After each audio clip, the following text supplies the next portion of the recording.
on the basis of the PA view, we would say that this is probably a right lower lobe pneumonia. Now we go to the lateral film and we see one diaphragm there. This diaphragm sort of stops at the heart. That's the left diaphragm. So where's the right diaphragm? We can't really see it. If we go down the spine, it should get blacker as we go down, and we can see this whole white triangular area there. And this is where the pneumonia is. This is a lobar pneumonia involving the right lower lobe.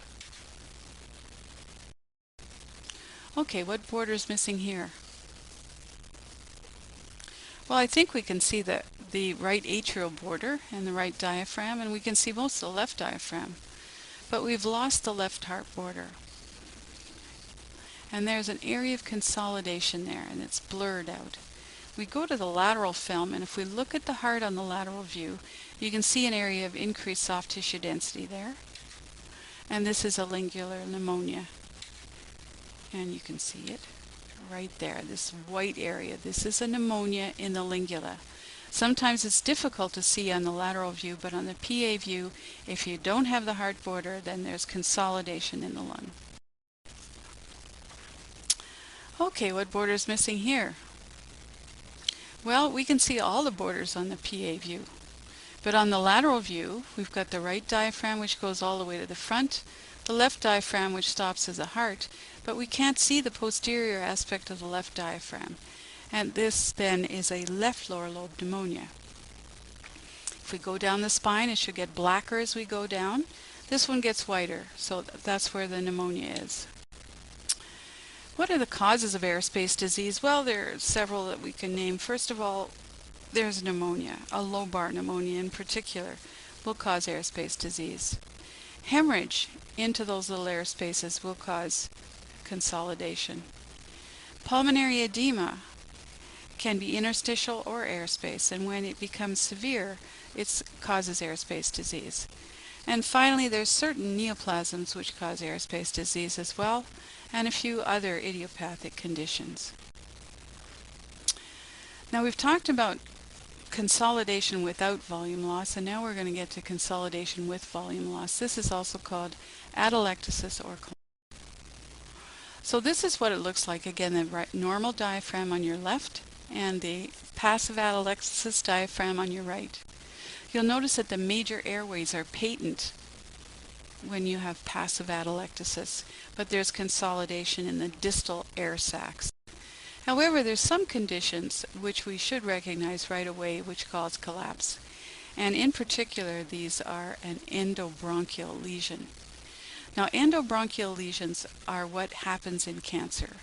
These lesions are almost always central. They can be associated to mass, but once they block off the bronchus, they are associated with collapse of the whole lung behind that bronchus. So often we are faced with a collapse of an upper lobe or a lower lobe, and if there's no air bronchogram, because there's no air in the distal airways, everything fills up with fluid, then we have to think about a central endobronchial lesion. And the commonest thing would be a cancer. Okay, so there are different signs of volume loss that we have to recognize to diagnose collapse. First of all, there's consolidation. There's always consolidation. Okay, that's the whiteness in the lung. But one of the direct signs of volume loss is movement of a fissure. Now here we can see that the fissure as a straight line, and fissures will always present as a more or less straight line. This is the minor fissure, which has moved up. And the reason it's moved up is because there's collapse of the upper lobe. Now, what are some of the indirect signs? We can have an elevated hemidiaphragm, which you can see here. It's higher than the other side. We can have tracheal or mediastinal shift towards the other side. All of these are signs of volume loss. Also, the mainstem bronchus may move up or down depending on which part of the lung is collapsed. If the upper lobe is collapsed, the hilum and mainstem bronchus move up. If the lower lobe is collapsed, they move down. Lastly, there are fewer vessels in the aerated lung. So if you look very carefully, you should be able to see that there is a blacker lung adjacent to the area of collapse than there is normally. All right, there's some consolidation here. Where is this consolidation?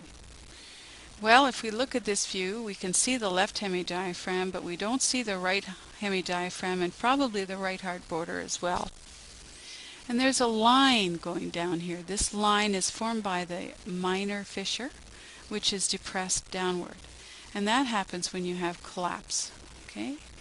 If we go to the lateral view, we've got consolidation that involves most of the right hemidiaphragm. The left diaphragm goes to the heart and stops, but we don't see any of the right hemidiaphragm. Also, I think you can see the stomach bubble underneath that diaphragm. And this is another sign of volume loss. Can you see how the trachea is bowed over towards the right side? All of these are signs. Okay, so there's the fissure. And here you can see the fissures on the lateral view, the major fissure and the minor fissure, both of which have moved. And the area of consolidation, no air bronchogram in between. Next, we see another area of consolidation, and this time, this is the left upper lobe. We've lost the hilum, we've lost the entire heart border on the left side. We can still see the diaphragm, which is a little bit elevated.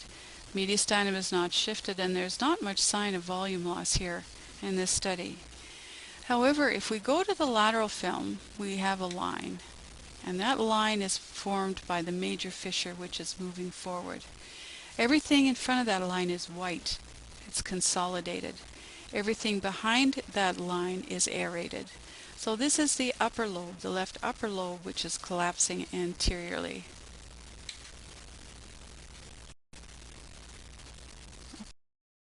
Sorry. This is the minor fissure, which is pulled up. This is the major fissure and the minor fissure on the lateral view. And everything above this is consolidation, is solid lung.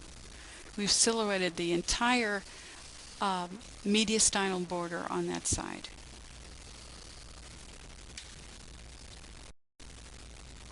And what's happened here?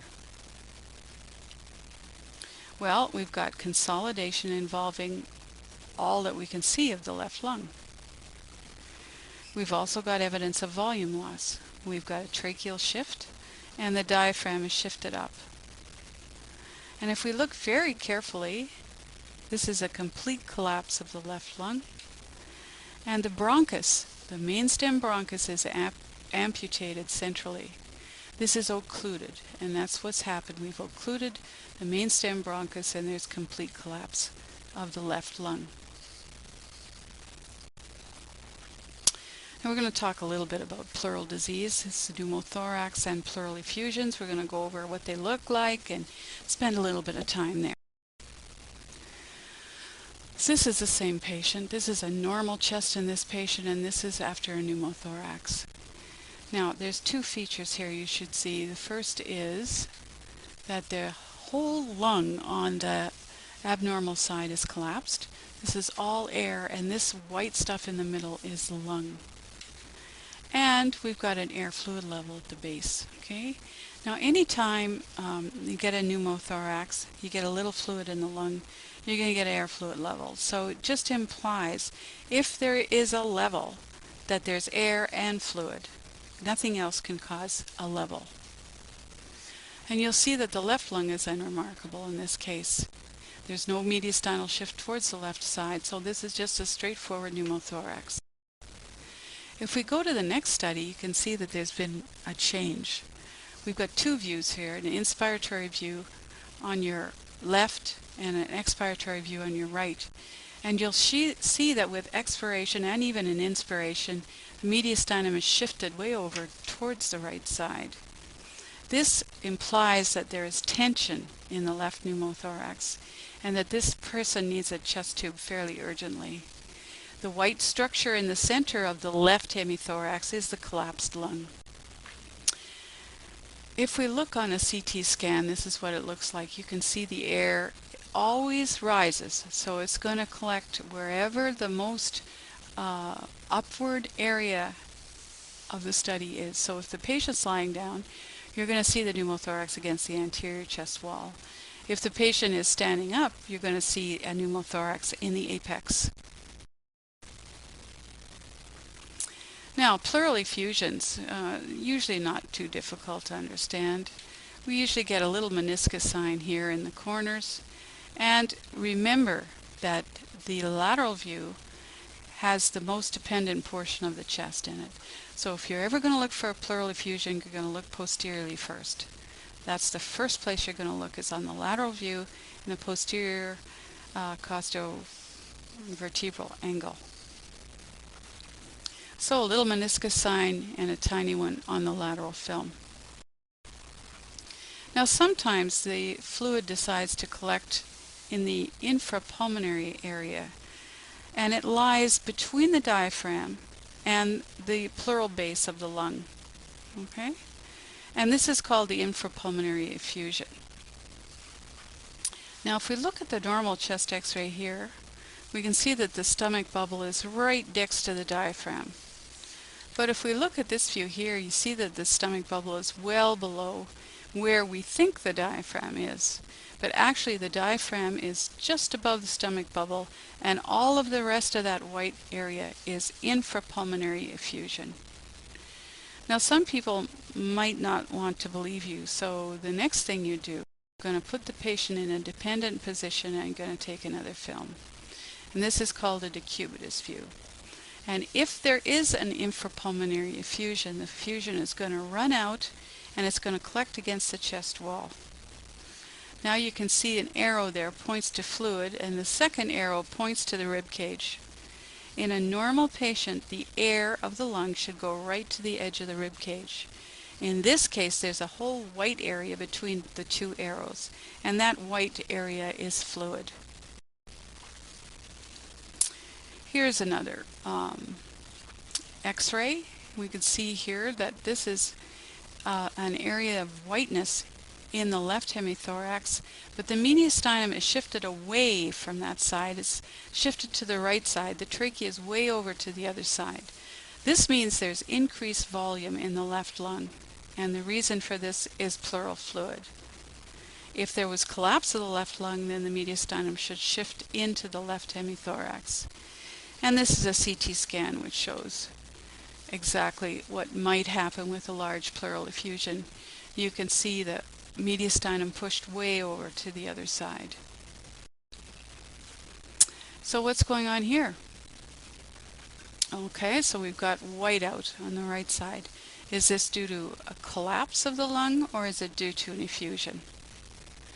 Well, there are signs of the mediastinum is shifted to the left. Trachea is shifted to the left. So in a collapse it should move the other way, so this is probably a large pleural effusion, and that's what it is. Now we're going to talk a little bit about pulmonary edema. Alright, and we're going to talk about interstitial and airspace edema, and they're two different entities radiologically. Now we'll go back to our lung diaphragm. You can see the normal on your left side, and when interstitial pulmonary edema develops, you get a picture like that on the right. The first thing that happens is the right heart pressure increases, and you get outpouring of fluid from the vascular tree into the interstitial spaces. This happens in any patients with heart failure or other conditions, and you get thickening of the interstitial space around the bronchi and the arteries. And this will cause them to look larger, and it'll cause them to be ill-defined. In other words, you've got soft tissue around them, so you're not going to see them as clearly as you did before.